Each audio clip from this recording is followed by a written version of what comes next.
dangerous major Category 5 hurricane now pushing away from the Leeward Islands and headed towards the Virgin Islands.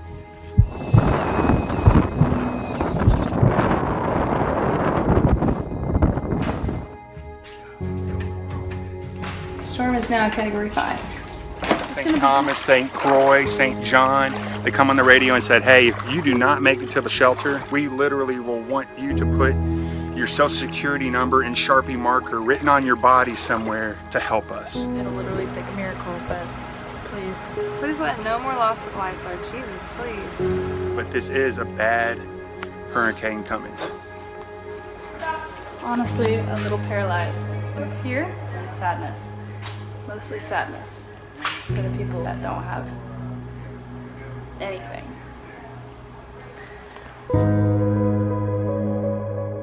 If it stays, the course is going to hit Puerto Rico. Oh, it's right on Puerto Rico at a 4. Puerto Rico's our way home. We'll get it. And they've been a major help through this whole process. They've been the heroes. And so we can't help them and they can't help us if we close that. We got a lot accomplished, but we didn't get to finish the roof. There's going to be 20 inches of rain. It's only covered on 2 sides. BVI has been my second home. I first fell in love with it 5 years ago. I've never met people like the ones that live here. I want to make it my home. I've been capturing the story of the BVI for a long time now. And as a film artist, I've never experienced a place more beautiful, with not only its landscape, but its people.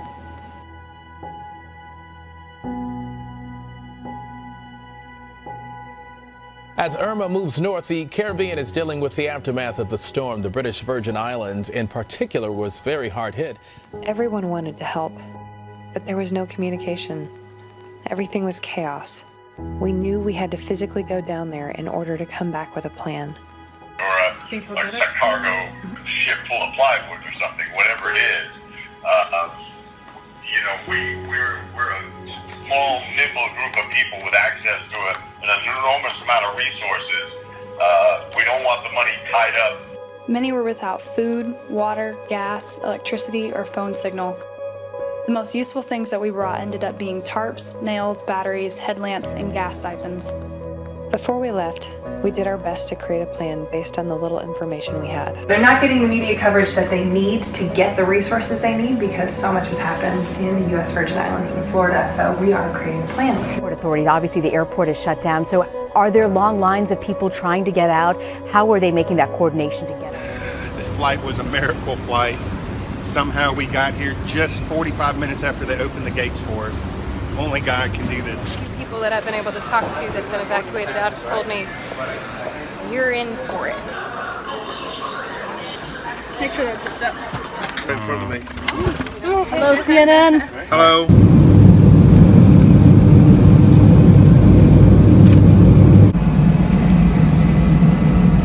Everyone's silent.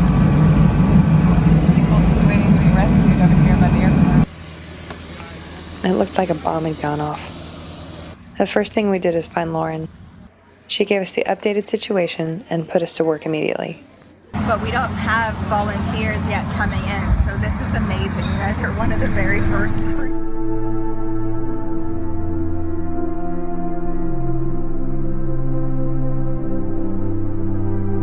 We have 2 private planes coming in, full of 1,200 pounds of aid. Callie is going to be going on an awesome aid drop mission to an off-grid location on the island of Josman Dyke. And now we're heading to Josman Dyke, where we're going to do 2 different dropouts, one at Little Harbor and the other one at Great Harbor.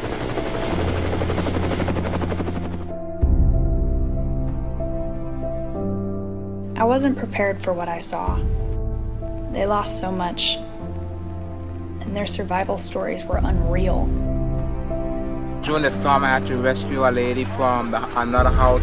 She was sitting like probably about 8 feet up, on the window ledge, so I actually had to tell her hold on to my arm and jump down. All the time I'm in a storm surge, which is actually to my waist. I saw a lot of devastation, but nothing was hit as hard as Jost Van Dyke. Their shelter was destroyed, and Hurricane Maria was only a couple days away. But they didn't lose their hope. The worst thing I've ever experienced in my life. I wouldn't wish this on anyone. But good thing over here, Jost Van Dyke, you know, it's a small community, so we all get together. You seem very positive. Yeah, I'm very positive. We're gonna rebuild. You're gonna rebuild. One BVI, we're gonna rebuild here.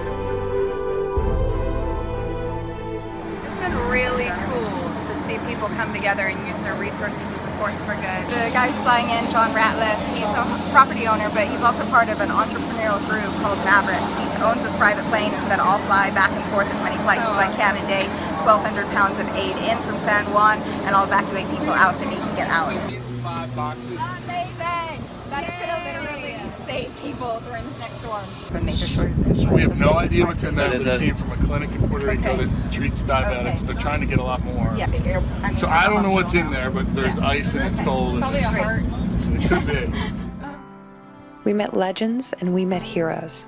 Seeing how they stepped up in such a catastrophic time has changed us for life. I only lose vanity. Some house. That's my house in there. My truck gets smashed trying to help the people. I smashed my transmission, cleaning and running and helping everybody else. It's not for me. It's not about me. None of this is about me. This is about the country. The volunteers were out in the Land Rovers, taking injured persons to the hospital, taking persons from their homes to the shelter, also helping to distribute supplies to persons who needed. We had limited supplies at that time. In the midst of shock and chaos after a hurricane, a lot of people evacuate and leave their animals behind with no one to take care of them. Why do you do what you do, specifically here in the BVI? Just to make a difference and really care for the animals, and that's, you know, it sounds corny, but that's really why we do it, is to make sure that there is care available. And literally we're out of diesel. We're in the dark right now and finishing this interview in the dark because our generator has just run out of diesel fuel because we ran it for 2 hours longer doing emergency surgery on our corncob dog. This is the way the society has changed. Like probably like a week after Irma, a farmer gave me an avocado. You would have sworn that he gave me like a big screen TV. I checked for $1,000. Like avocado, you know. It's there. We're providing meals for 75 children a day, breakfast and lunch, and they're happy. For them right now, what we're doing here is normal, and giving them that normalcy every day. If we have to do it Saturdays, we're doing it tomorrow. And it's a public holiday, just to make them feel like, you know, there's hope. When they passed and they saw our building, the roof was gone, things were destroyed, and they said, how are we going to know that you're open? So I hung a BVI flag. That's how we're open. We're going to Road Town to help clean out an office that was totally devastated and bring several of my friends food. We have teams already established and deployed. People are meeting in New York, people are meeting in California. We heard about this man that, despite losing most of his own home and his restaurant, he was out on the street feeding about 200 kids every day. Back at the restaurant, we pack up, and then as you can see, this is the mess around my life. So it's a bit all around. You can have a quick look. We just bought a 40-foot container so we can pack the whole restaurant in it. This is my couch, so my house is gone.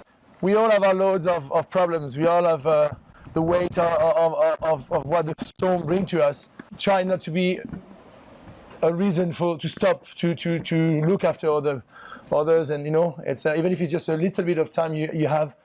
If you don't have time, just make time.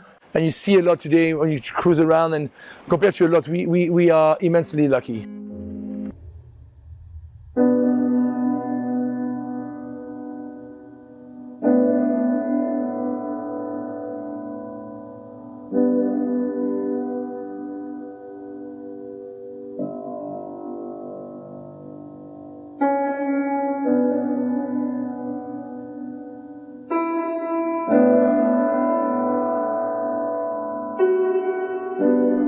Many credit their lives to the 20-minute break during the eye of the storm, which allowed them to seek better shelter.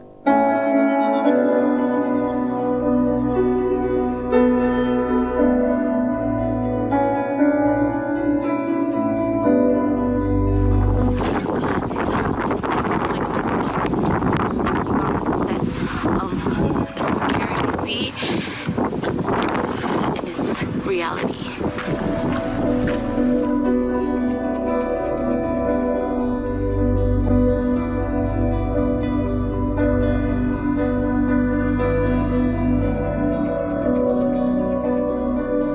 Armed with 5,000 body bags and expecting the worst, the British military arrived to find that although the devastation was extreme, people and hope survived.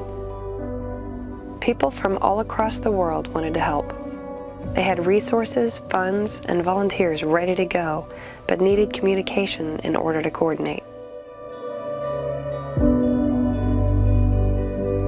We're in King Garden Bay.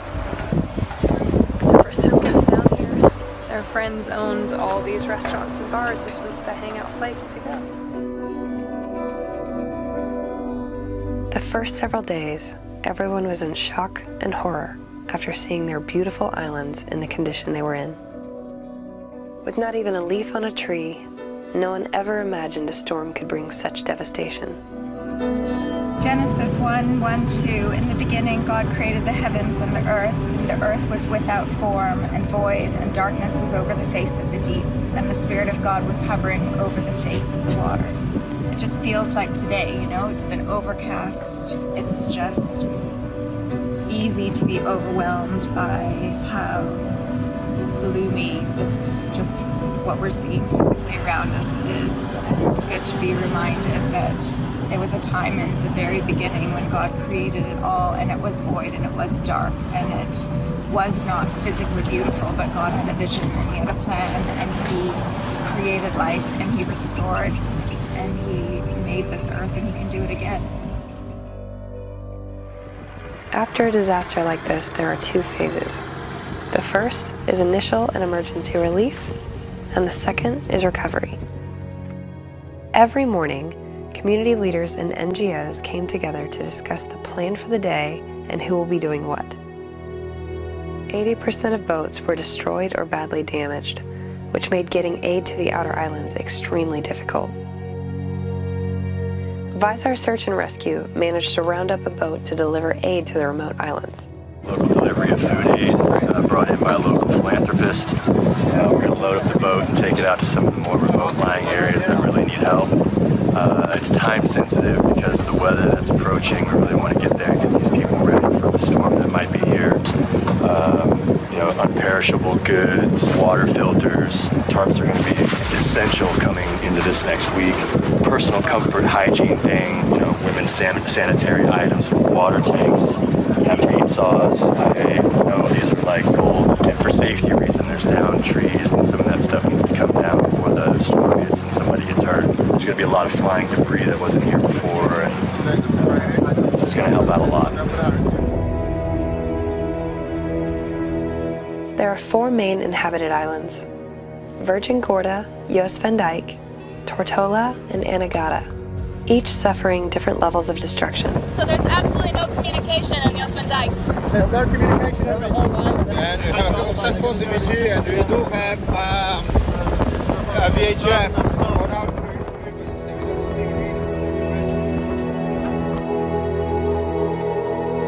While every island needed help, each had specific needs for relief depending on their level of damage, population, and their demographic of families and small children.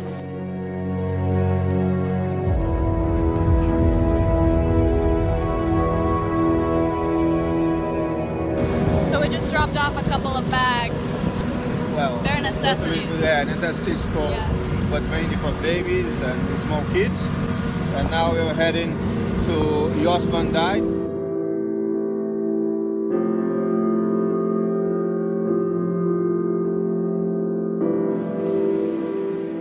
Infrastructure across BVI was destroyed.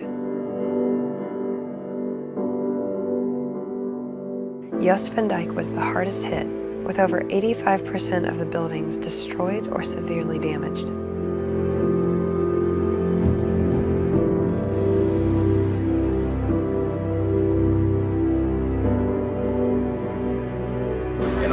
is a time when in the BVI that each individual see the life flash, you know, so it was very scary, but thank God for life. What's your name? Say hey.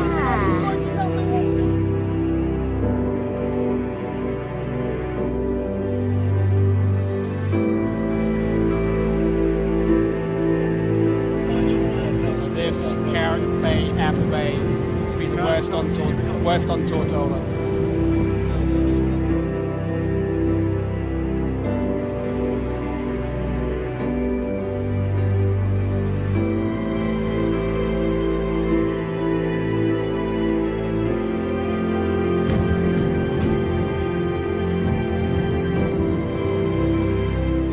In order to move into a successful recovery phase, it is crucial to get people back to work.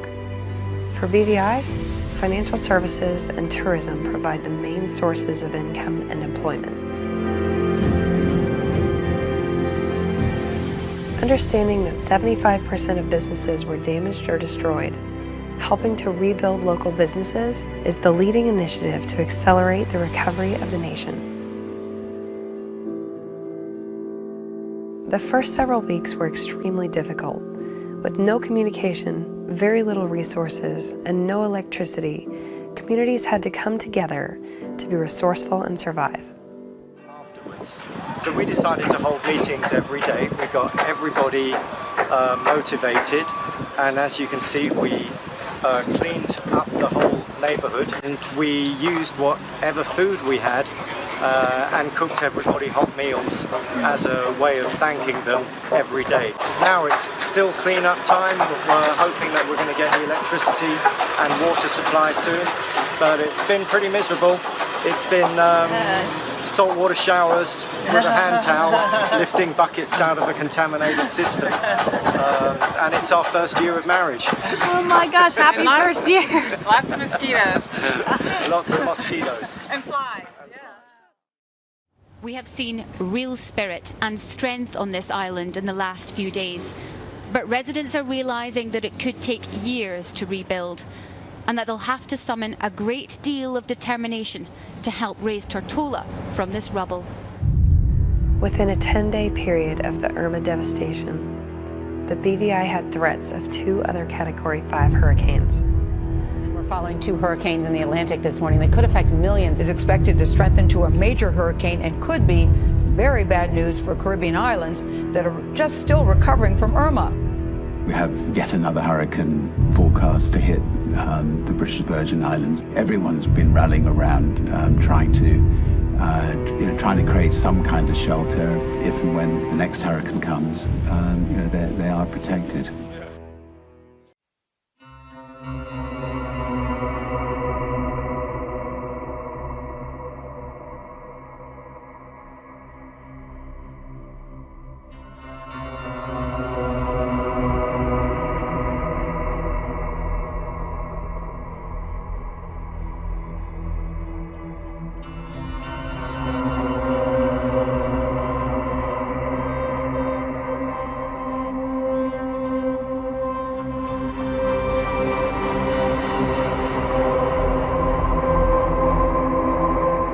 Within a 10-day period of the Irma devastation, the BVI had threats of 2 other Category 5 hurricanes.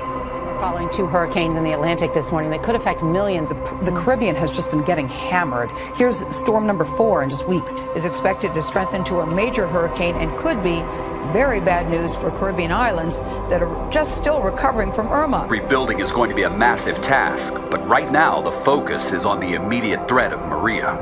Only 2 weeks after Irma devastated the BVI, and with extremely limited resources, everyone struggled to find ways to secure their homes to weather yet another upcoming storm.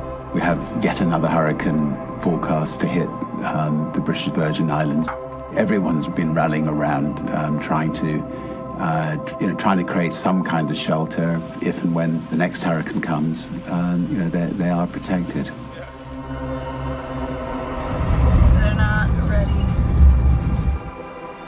With less than 24 hours before another hurricane strike, everyone scrambled to find a safe location to be together and protect what little they had left of their properties.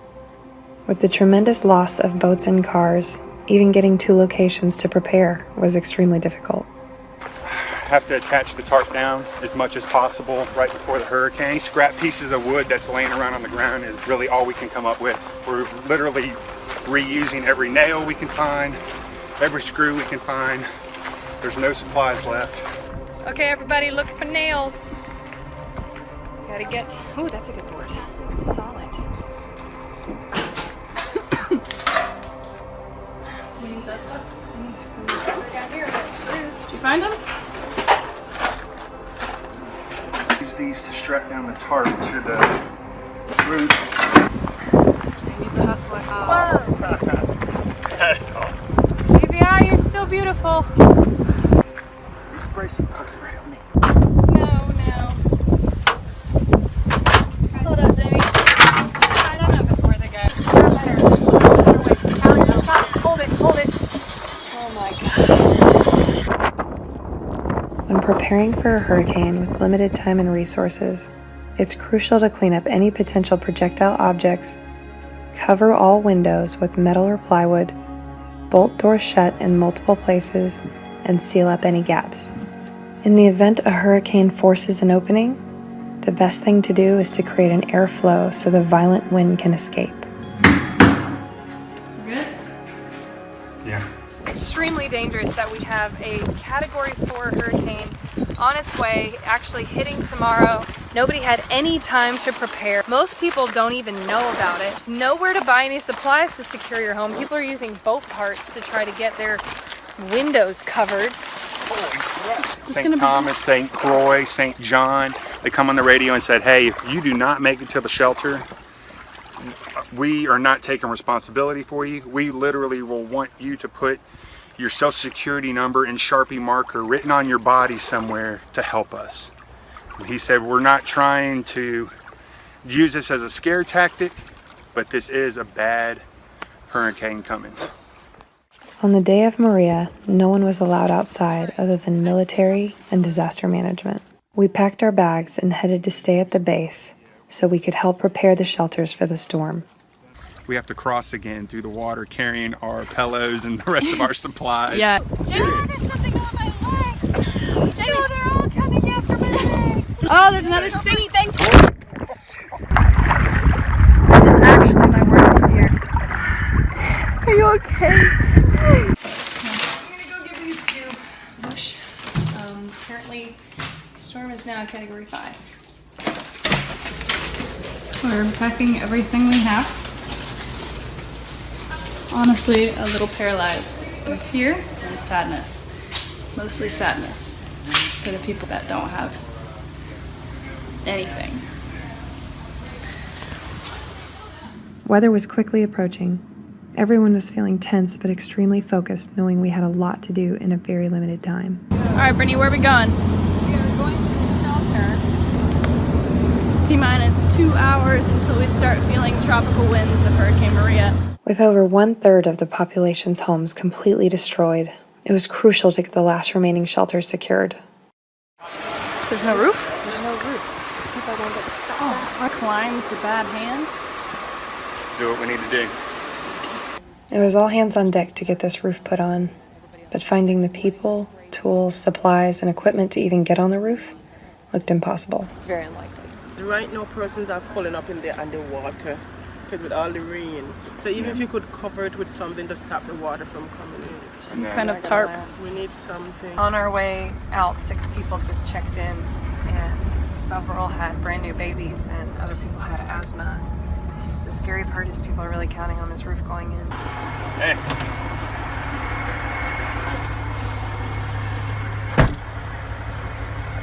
What do you say? Here's the boss man right here. So you're the man to talk to. Yeah, what do you want? We've got the multiplex shelter. We were gonna try to get that wood up to the top. Yeah, let me do that. Let me get it. Hey. Thanks. Thank you, Richard. Guys, we just got a lift. Got a lift. Call people at reasonable prices. The storm hasn't even started yet. It's already flooding. So all the work we just did to find the manpower, to find the lift, probably can't get fixed now because the storm just sneak attacked us. So we're gonna sit here and wait it out. And hopefully we will catch a break. Waiting is not a good idea. Be able to fix it. But it's a metal roof, so it's very dangerous to be on when it's wet. What's your plan, Jamie? I'm not sure right this second. They're so scared right now, and that sucks too. It's just the fear of what these people know it's a 5, and they don't have somewhere to even go. They had hope last time. Ugh. If it stays, the course is going to hit Puerto Rico. Oh, it's right on Puerto Rico at a 4.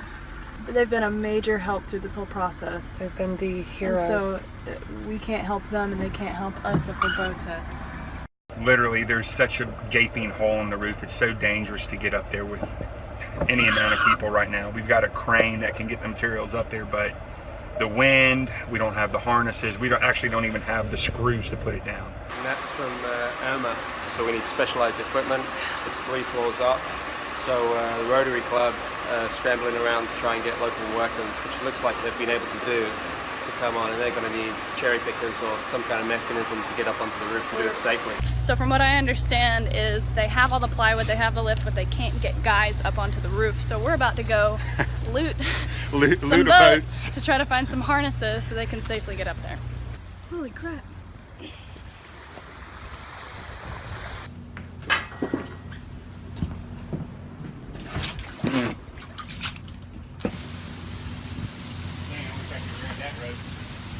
Oh, that's some good rope.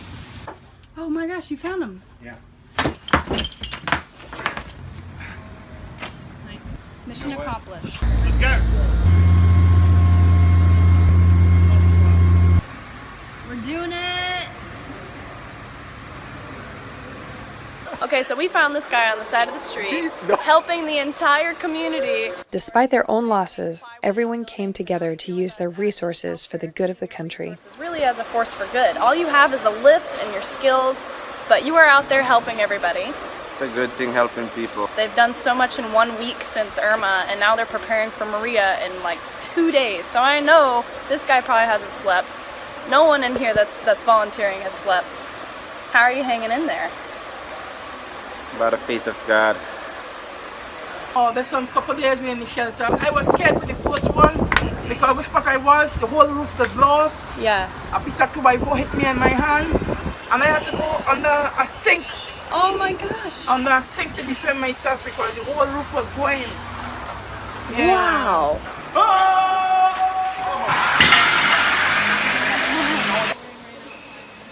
Good work, guys. Alright, let's go check on them. Hey, is somebody getting them down? Here we go!